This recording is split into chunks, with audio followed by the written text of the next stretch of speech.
د پنجشنبې لنډ او مهم خبرونه. د اسلامي امارت د لوړپوړو چارواکو له لوري له شبرغان څخه تر الوان دښتې د 500 کیلو والټ برېښنا مزي او سب سټیشن پروژې پرانستل شوې.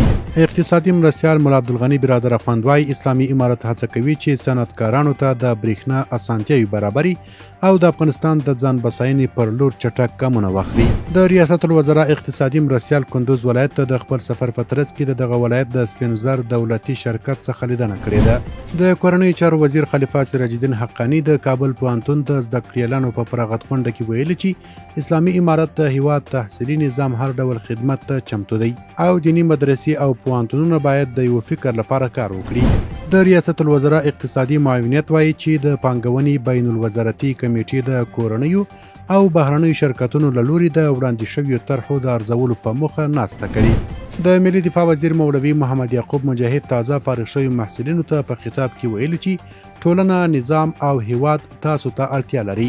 د اوبو او انرژۍ وزیر نننۍ غونډې ته په وینا کې ویلي د دې پروژو په بشپړېدو سره به صنعت چټکه وده وکړي او هیواد کې به د لویو کارخونو فعالیت بیا پیل شي.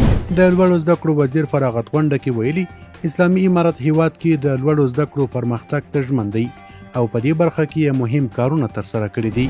د برېښنا شرکت د بارنامو رئیس وایي برېښنا شرکت به د دې پروژو په بشپړېدو سره 1000 میګاوټه برېښنا له ترکمنستان څخه په کمه بیه وارد کړي او له دې سره به 6 میلیونه کورنۍ له برېښنا څخه برخمنې شي.